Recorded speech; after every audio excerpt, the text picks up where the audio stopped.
fundamentally, machine learning is all about just understanding patterns. That's it. Let's take it at the most basic level. Every machine learning algorithm that you will encounter. So there are three families of machine learning algorithms, and I'll get into them. There's supervised, unsupervised reinforcement. But across the board, all they do is understand pattern. Hi, my name is Romo Santiago, and I'm the founder of Experimentation. Today we have a bit of a throwback. Years ago, I interviewed my old friend Munir Al-Dajani. We worked together back at 500px and Ritual, where we worked on recommendations and personalization. He might be one of the smartest people I know, and in my opinion, one of the best machine learning and personalization experts around. So obviously, he had to be my first guest ever. In today's episode, you'll learn what personalization is, the importance of data governance, the ethics of personalization, how to run experiments on it, and whether you should build your own personalization platform. I had a great time with this episode, and I hope you enjoy it as well. Now, on to the episode. Munir, long time no hear. How are you? I'm good, man. Yeah, it's been a while. I think the last time we saw each other was in February, before when the world was a very different place. Oh, geez, that feels like ages and ages ago at this point. Yep. That said, welcome to our podcast. This is the first episode of Experiment Nation. So really happy you could join us. Yeah, thank you. Very excited to be here. Let's start with you. Tell us Yep. a little bit about yourself. Yeah, for sure. Currently, I'm a software engineer at Amazon, specifically on Amazon Go. Before that, worked as a machine learning engineer and as a data engineer at a bunch of startups in Toronto, most notably Ritual. You and I I've met. heard of them. Yeah, you've heard of them? I feel like you worked there a little bit for Just for a a brief a little very, stint. yeah, a very short period of time. Yeah, great. It was a great time. Yeah, so my background's mostly in machine learning and data, and more recently I've done a little bit more hardcore sort of software work. Very cool. So today, I brought you on because I wanted to talk about something. I wanted to talk about personalization. And let's kick it off with, how do you define personalization? Yeah, great question.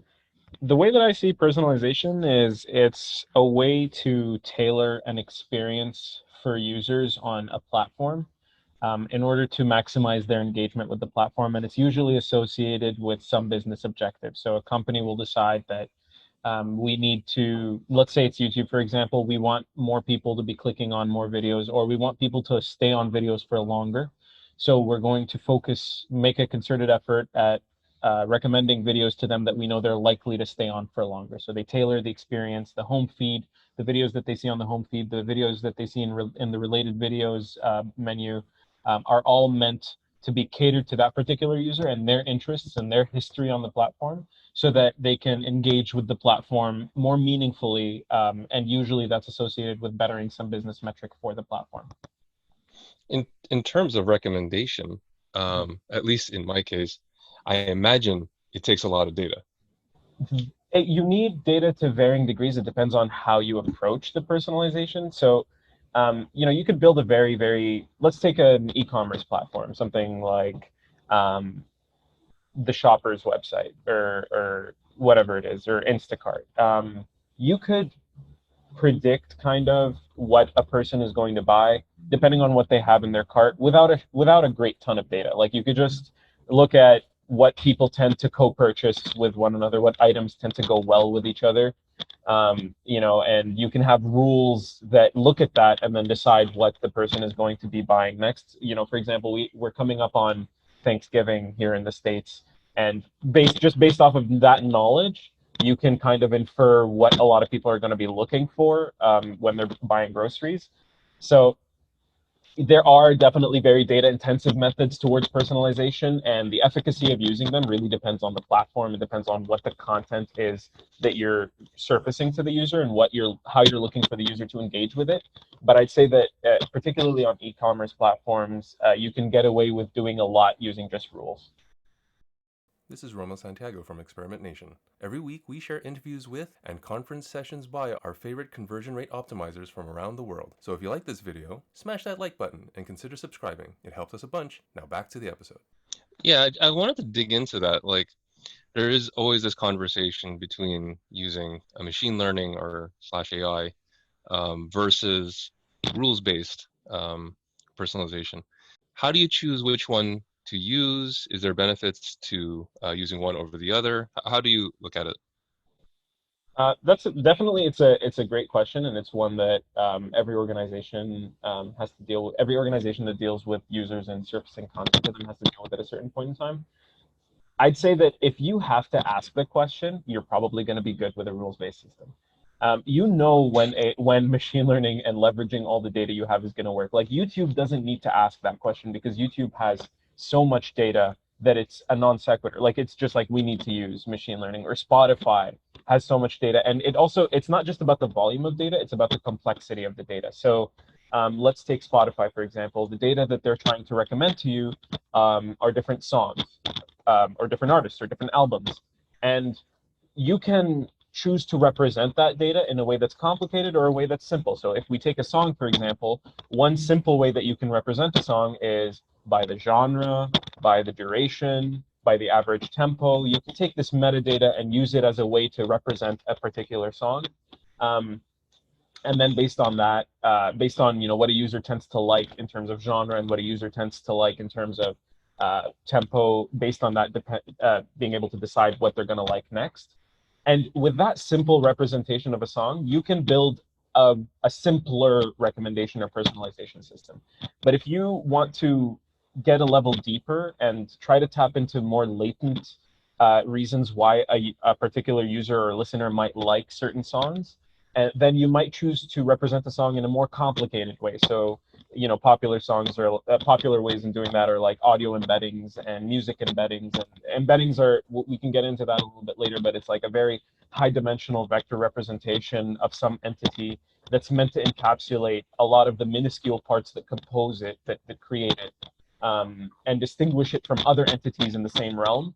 And if you choose to go with that very abstract and very quote unquote detailed representation of a song, then you might need to opt for a more complicated system that can leverage that representation to its maximum potential in order to use it for personalization.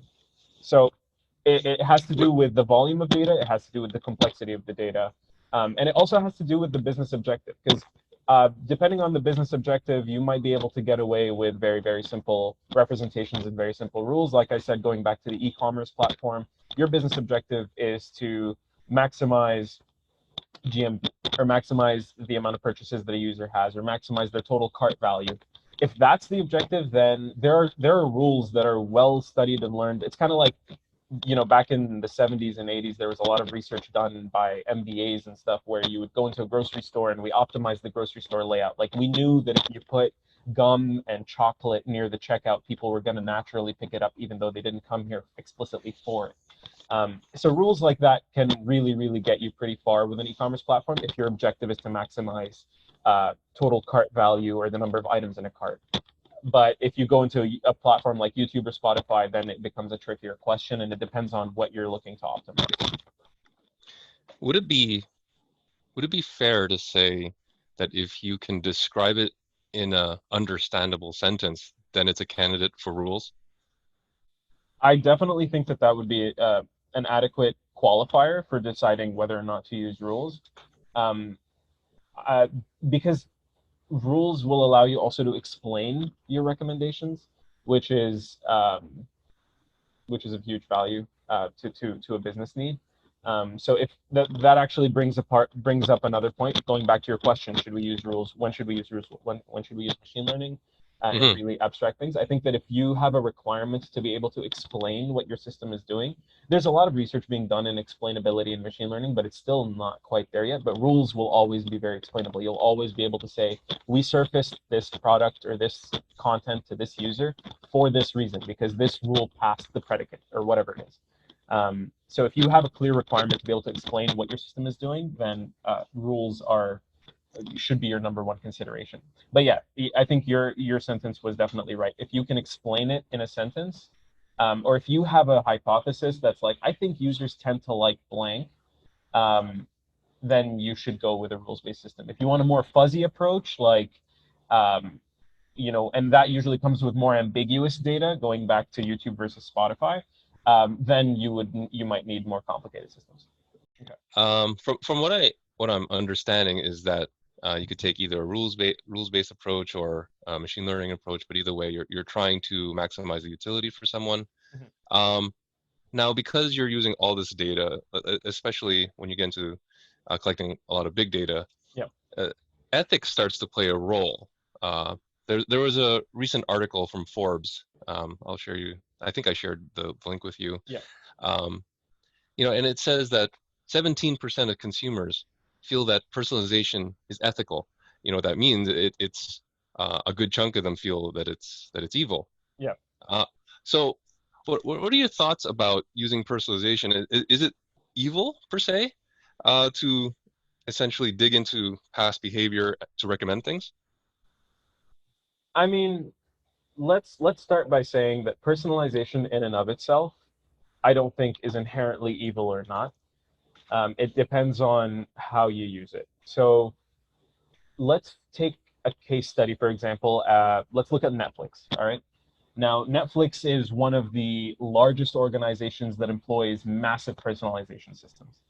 And they use them surely also to recommend things to you, right? So your home feed, what you see is very catered towards you. And they use a lot of that data, the big data that they collect about you, to figure out what should go there, because we know that statistically whatever gets surfaced on the homepage directly in front of you has a higher likelihood of you clicking through and you converting, quote unquote, on it, than if you have to search for it, if it's buried somewhere deep in the platform.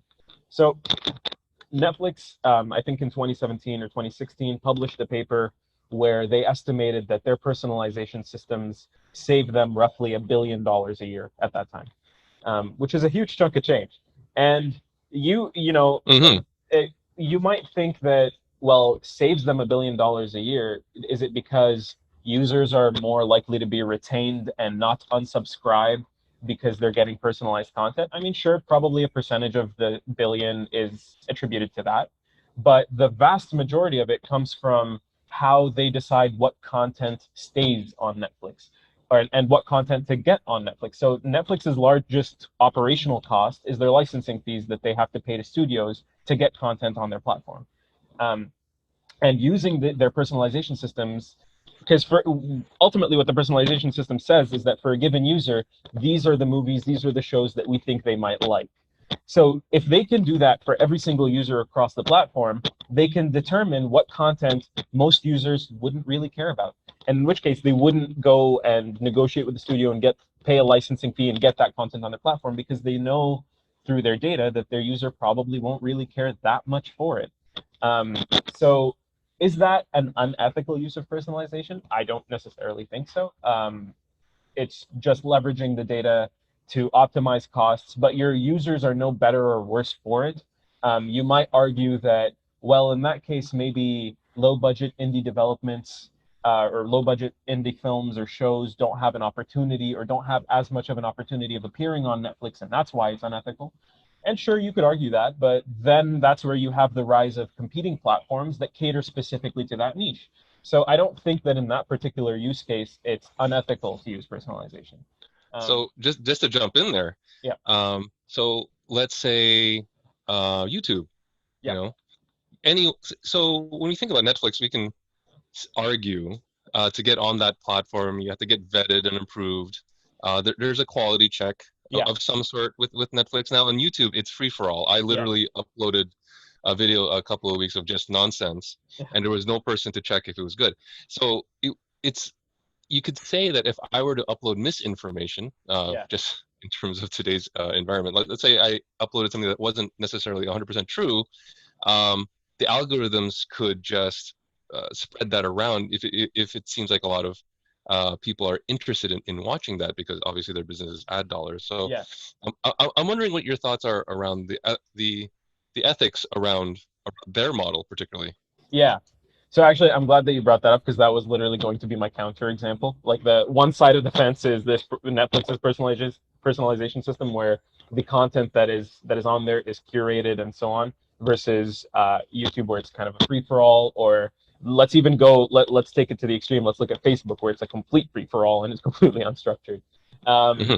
so in those cases, we're starting with the baseline of saying that presenting misinformation or aiding in the representation of misinformation is unethical, right? And those algorithms, as they have been for most of their history. I know that more recently there's been a lot more research into fairness in recommendation engines and fairness in recommendation algorithms. But as they have been for most of the time that they've existed in production, um, they don't have that notion of misinformation. The only notion that they have is maximize click-through rate, maximize retention, maximize the amount of time that the user is on the video. So with those objectives left completely unconstrained without governance around the quality of the content, then there's no notion of we shouldn't surface this because it's misinformation. And recommendation systems that operate in that way you'd necessarily have to conclude are quote unquote contributing to something unethical because they're optimizing for an objective without governance around the data that gets presented and the data that they surface in order to optimize that objective. In which case you could have videos that spread hatred or videos that spread misinformation or all sorts of content. It doesn't have to be just videos. It could be on Facebook posts. All of this stuff is just going to, because we know from human psychological study that people are more likely to engage with content that either enforces their echo chamber or infuriates them. So when you have news outlets or YouTube channels or whatever that get that suddenly, and they decide, okay, well, I'm going to play directly into that. So all of my headlines are going to be sensationalist. All of my content is going to be on the fringes. Everything's going to be super, super polarizing. It's going to be on one end of the spectrum, and nothing's going to be in the middle ground. Very little of the content in the middle ground is going to have a chance to be surfaced because people are engaging mostly with the ends of the spectrum, and the personalization system is trying to optimize for people's engagement, so the content on the end of the spectrum gets an unfair advantage. Does that make sense? I think it does make sense, but so then how do you safeguard against that essentially?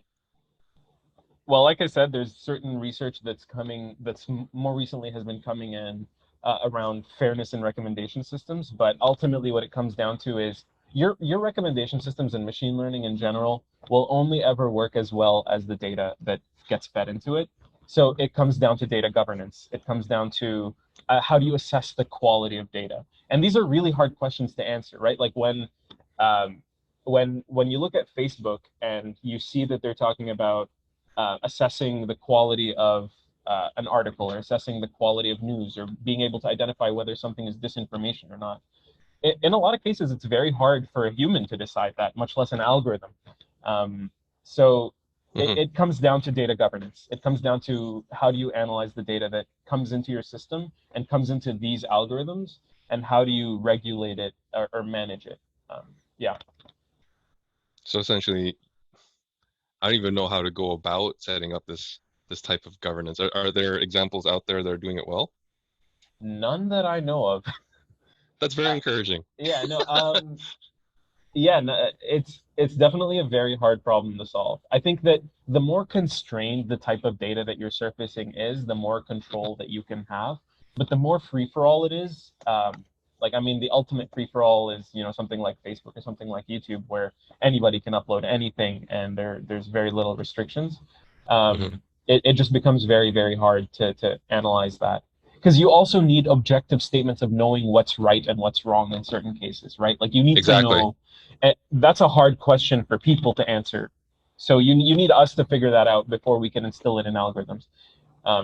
Versus platforms like Spotify or Netflix, going back to those cases where people have control, where the platform has control over the content that goes on there completely. Right. So yeah. Okay. Well, changing gears slightly. Yeah.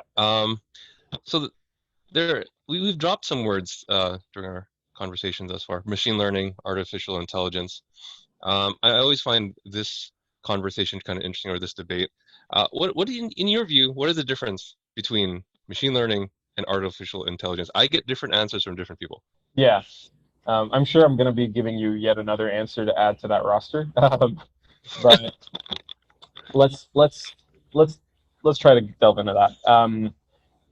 Let's try to look at humans. Let's start with our first principles, like our number one example of intelligence, which is us. I think before we even begin a conversation of what is artificial intelligence, we should have some semblance of an understanding of what is intelligence, or quantifying it. So this can be kind of the most high level understanding of what intelligence is. It's that you have these quote unquote rational agents, or they might be irrational agents. They're just agents in the world that have a way of perceiving information from the world around them, and they're goal driven, whether the goals are very base survival goals like finding shelter, finding food, finding safety, versus very high level goals like I want to take this career path and I want to do this and I want to do that and I want to start my own company. So they're goal driven in some way or another, and they have ways of perceiving information around the world, and then they enact actions upon the world in order to achieve their goals. And it's this constant feedback loop of commit action, get response, see how it aligns with the goals, commit new action, and so on and so forth. So you can describe that as intelligence. Now, if that's your description of intelligence, then artificial intelligence is having a machine do something similar. Now, the first question that can come out of that is, well, what are the goals of the machine? It's whatever we would program those goals to be. If those goals are, hey, and you can let's actually try to condense the description that I gave, because the description that I gave is very, very like far-reaching.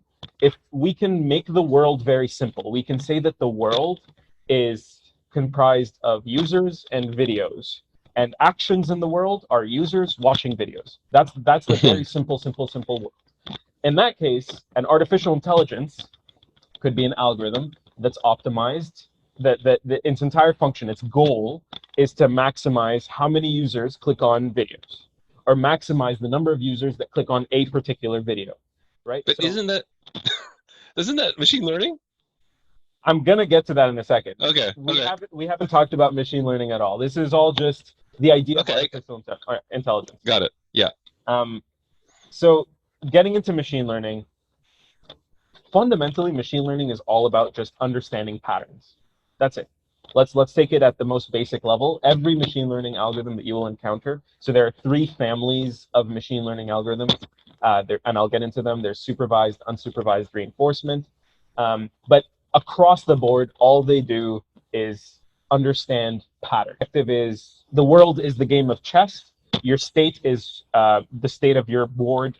Let's say that you're playing the white side of the board. The state is what the position of all the white pieces are on the chessboard. And every action is every potential thing that you can do, like move the knight, move the rook, move the queen, whatever. And your goal ultimately is, after however many moves in this game, is to win. And so in reinforcement learning, it's learning that Cartesian product, or like the combination of state action pairs, and understanding what yields the most long-term reward, which patterns of state action pairs yield the most long-term reward, where long-term reward is measured by ultimately whether you win or whether you lose. But again, so these are the high-level three different families of machine learning algorithms, and the commonality across the board is that they're pattern recognition. So let's go back to the first question you asked me. What's the difference between machine learning and artificial intelligence? Depending on how you choose defining each, they can either be very similar or they can be very different. The way I understand it is machine learning is pattern recognition, and pattern recognition is a necessary subset of intelligence. You need to be able to understand patterns in order to be able to have intelligence. But you need also a lot more things in order to be able to, well, at least that's what I think. You need a lot more things in order to be able to achieve artificial general intelligence on top of patterns. There are people who disagree with me. There's different schools of thought within the research community. But another way that you can kind of think about it is, again, let's go back to first principles. We are the best example we have of intelligence.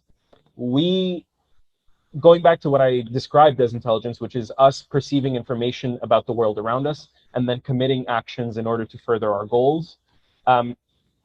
Machine learning has historically, or more recently, done very, very well in tasks related to understanding the information around us.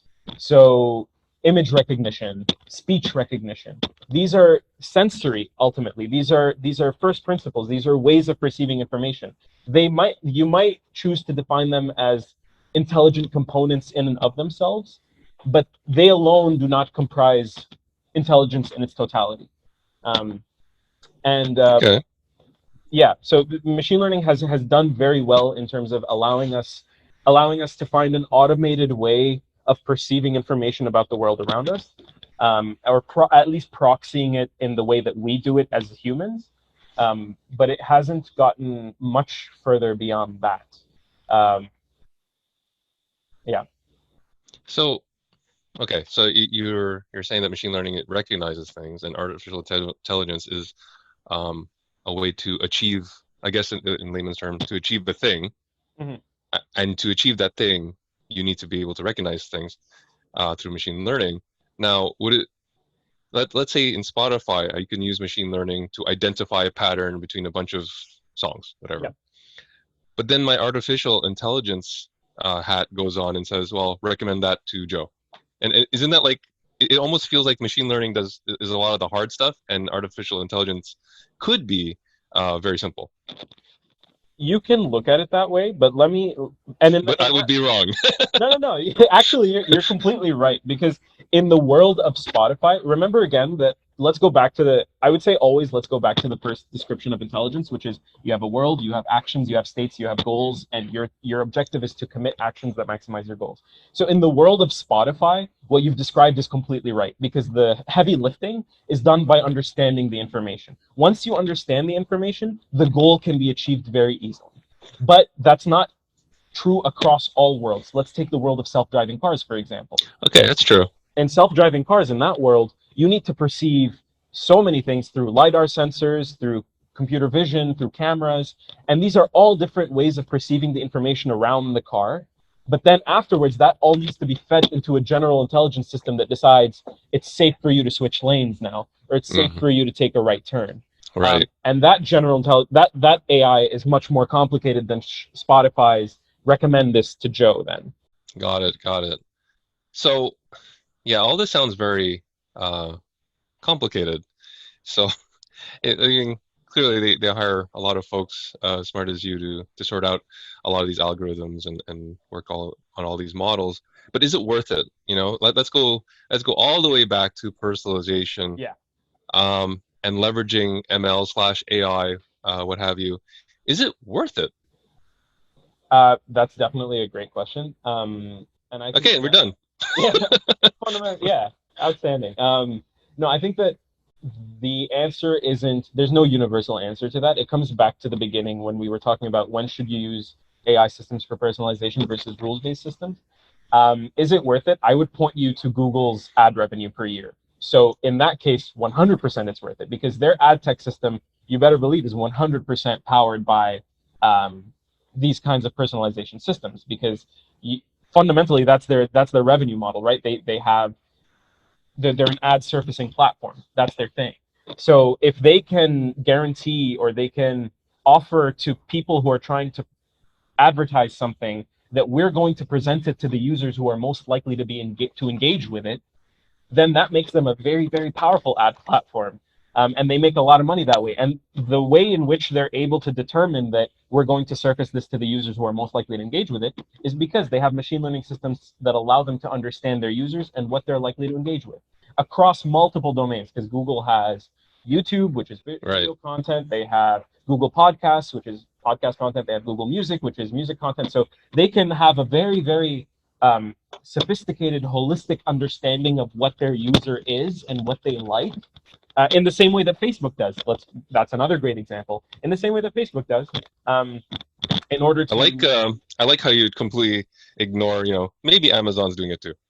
I mean, Amazon certainly is doing it, but Amazon like fundamentally is an e-commerce platform. So like it strip away all the personalization. It's still some place that you can go to buy stuff.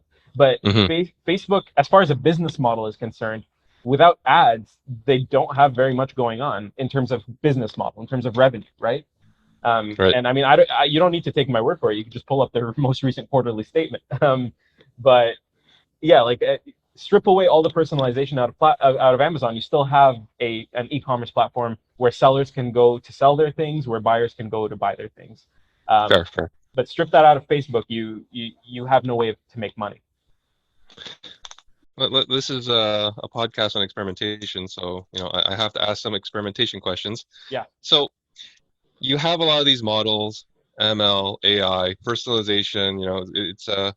It solves complex problems, simple problems, etc. Hmm. How do you experiment on this? Like when you create a model, how do you Yeah. run an experiment to understand if this is working? Is it possible to run experiments, or is it just like you write it up and push it to production and you're done? Obviously, I'm hoping that's not the right answer, Yeah. because then why are we talking?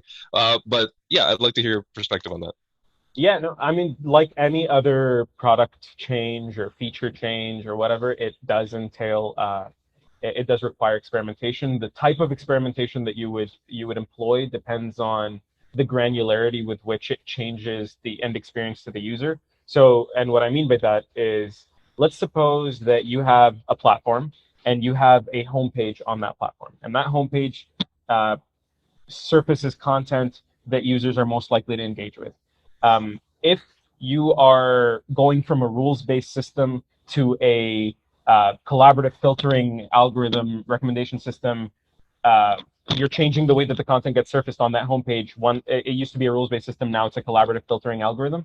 Then the type of experimentation that you would do could be as simple as ABN testing, because at that point you have such a wild change in how fundamentally the content gets surfaced that you don't need a very sensitive statistical model to be able to evaluate the differences between your control group and your treatment group. Um, but if you're changing it from one collaborative filtering model to another, then you might need like more Bayesian methods, or something like that in order to kind of quantify the more minute differences between the two ways in which the content gets surfaced. I should also have prefaced all this with saying that the general agreed upon framework for evaluating recommendation systems is what's called the counterfactual evaluation framework. And if you Google that, you can find a lecture series from Cornell, where there are case studies from Microsoft, Google, and different big companies and how they employ counterfactual evaluation.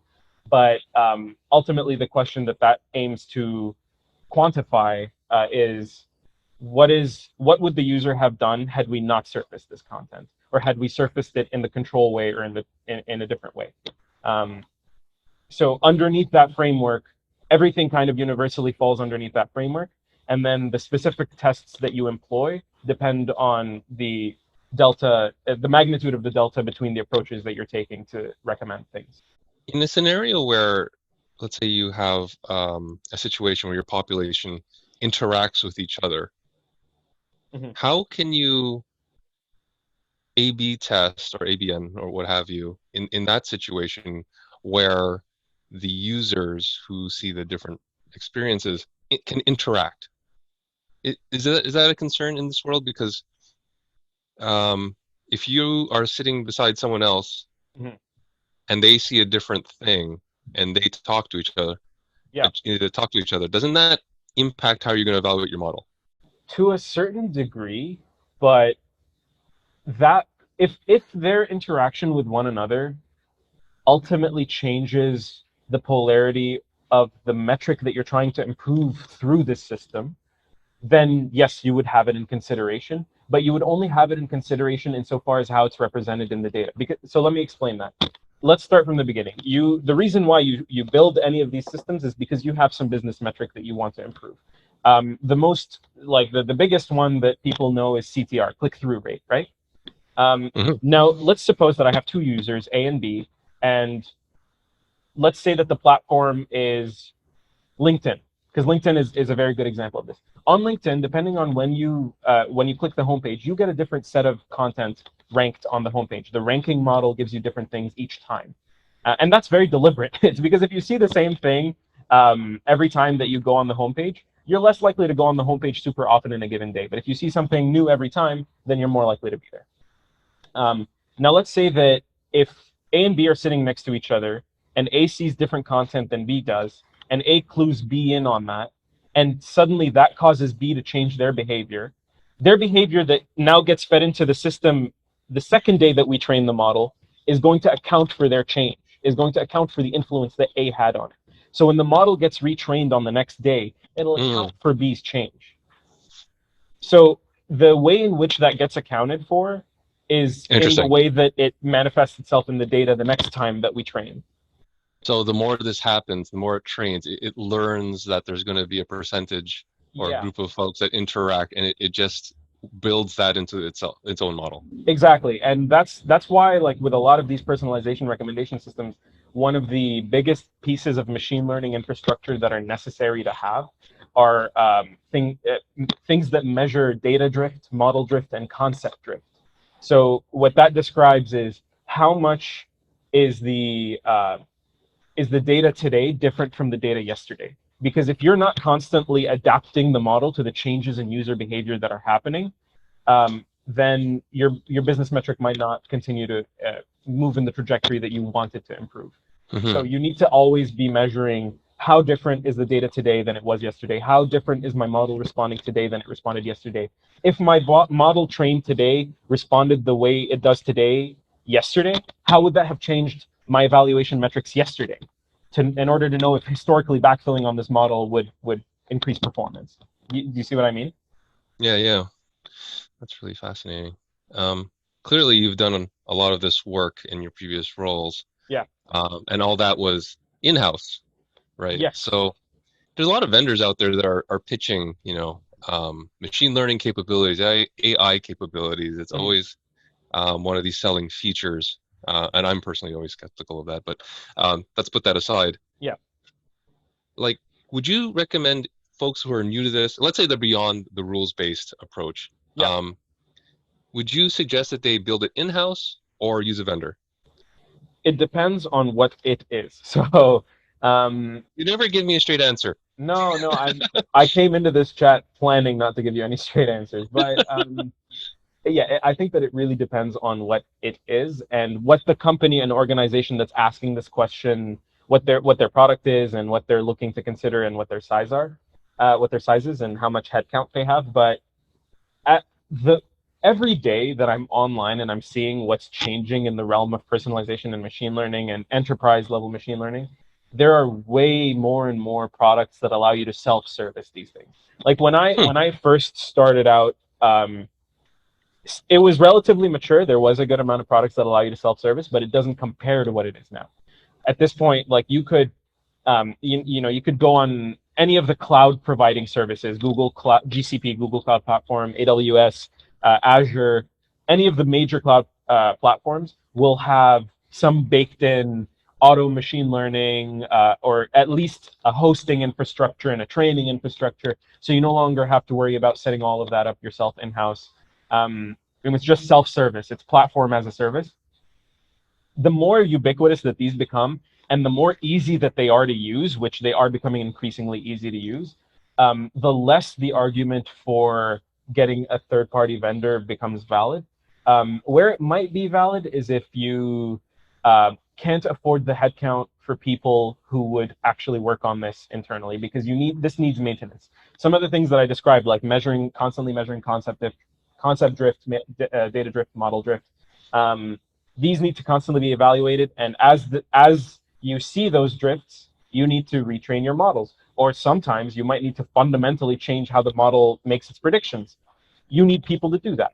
Um, so if you can afford the headcount for a few machine learning engineers to do that, then I think that probably is a better option.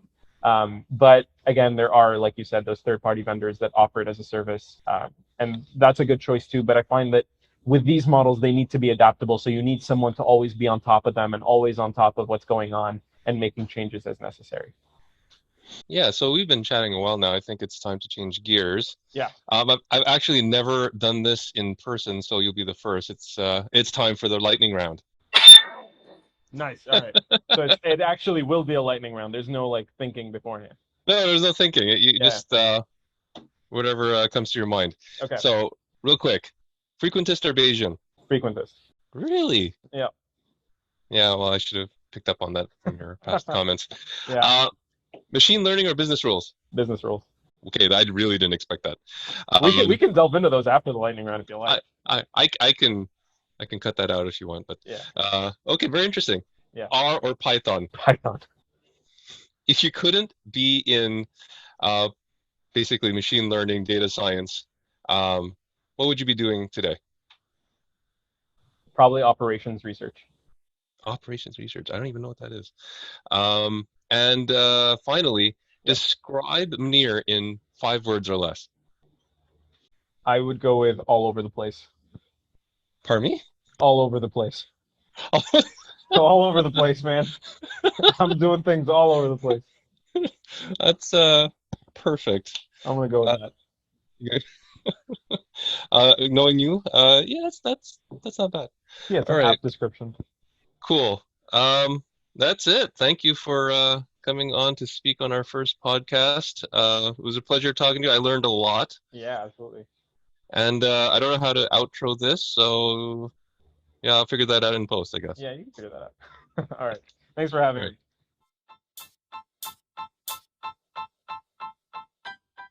And I guess that's it.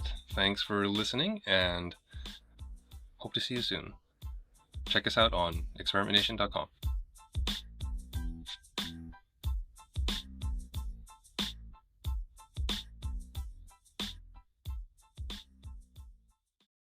This is Romo Santiago from Experiment Nation. Every week we share interviews with and conference sessions by our favorite conversion rate optimizers from around the world. So if you like this video, smash that like button and consider subscribing. It helps us a bunch.